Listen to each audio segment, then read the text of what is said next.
पहला सुख निरोगी काया। वास्तव में हमारी पूरी जिंदगी इस कहावत के आसपास घूमती है। विद्वान कहते हैं कि हम जो कुछ भी करते हैं उसके पीछे सुख पाने का उद्देश्य होता है, किंतु सुख की पहली ही सीढ़ी निरोगी काया अर्थात स्वस्थ शरीर होता है। यदि शरीर स्वस्थ नहीं है तो खाना, पहनना, मिलना जुलना, घूमना फिरना, किसी में भी सुख की अनुभूति नहीं होगी। इसीलिए सुखी रहने के लिए पहली शर्त है कि हमारा शरीर स्वस्थ हो।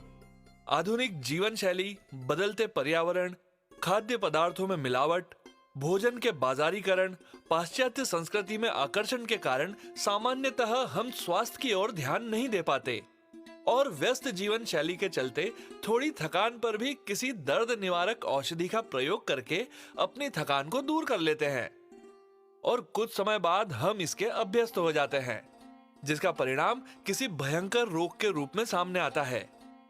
मधुमेह, किडनी स्टोन, हृदयाघात, सर्वाइकल जैसे भयंकर रोग हमारे अनियंत्रित जीवन शैली का ही परिणाम है।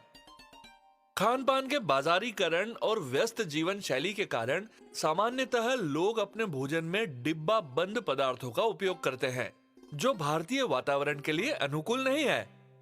इन सब का पाचन तंत्र पर विपरीत प्रभाव पड़ता है। रात्रि में देर से सोना और प्रातः देर से उठना स्वास्थ्य एवं मनोदशा दोनों के लिए हानिकारक है।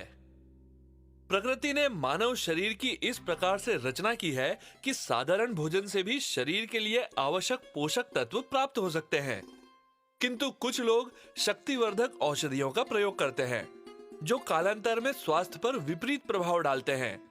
यदि खान पान व रहन सहन प्रकृति के अनुकूल होते हैं तो शरीर की रोग प्रतिरोधी क्षमता बढ़ती है, शरीर स्वस्थ होता है तो सुख की अनुभूति होती है।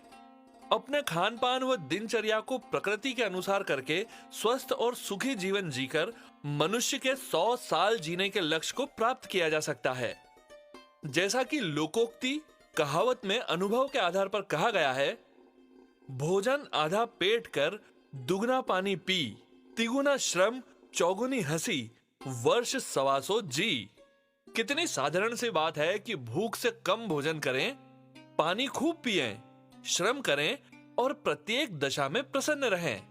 ऐसा करने पर 125 साल की आयु होना स्वस्थ शरीर के साथ संभव हो सकता है। विद्वान कहते हैं कि मनुष्य अपना हत्यारा स्वयं है। प्रकृति ने उसे 100 साल जीवन जीने के हिसाब से बनाया है, किंतु वह अपनी दिनचर्या व खान पान को प्रकृति के विपरीत करके शरीर को कमजोर कर रोग रोधक क्षमता का विनाश करता है। मन में द्वेष व घृणा पालकर नकारात्मक ऊर्जा को जन्म देता है, जिससे शरीर और मन एक दूसरे के विरोधी हो जाते हैं, जिससे टेंशन, तनाव व डिप्रेशन, अवसाद होते हैं। हमें अपने पुरखों से जो सांस्कृतिक विरासत मिली है वे अमूल्य है तथा हजारों वर्ष का शोध है, इसलिए उसमें सच्चाई है। युगों से चली आ रही इस परंपरा का आधार अनुभव है और अनुभव से बढ़कर कोई ज्ञान नहीं होता।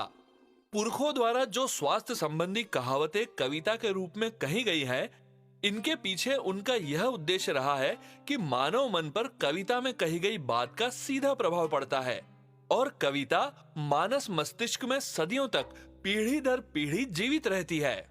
हमारी सांस्कृतिक धरोहर जो हमें पीढ़ी दर पीढ़ी प्राप्त होती है, अब लुप्त हो रही है, क्योंकि समाज में संयुक्त परिवारों का अस्तित्व लगभग समाप्त है, जिसका परिणाम है कि हम सदियों से चली आ रही अपनी सांस्कृतिक विरासत से अनजान होते जा रहे हैं।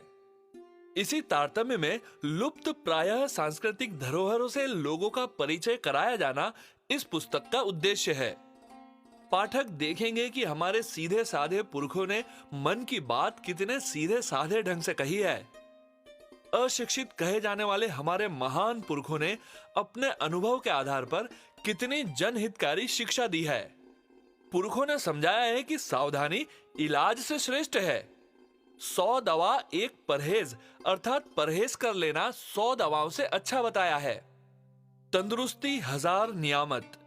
पुरखों की कही गई ये बातें पाठकों के दिलों की गहराई तक पहुंचे, ताकि उसे अपने जीवन में उतारकर इस अमूल्य धरोहर को व्यवहारिक बनाकर अपने आने वाली पीढ़ियों तक पहुंचाया जा सके, तो पुस्तक लिखने का उद्देश्य सार्थक होगा।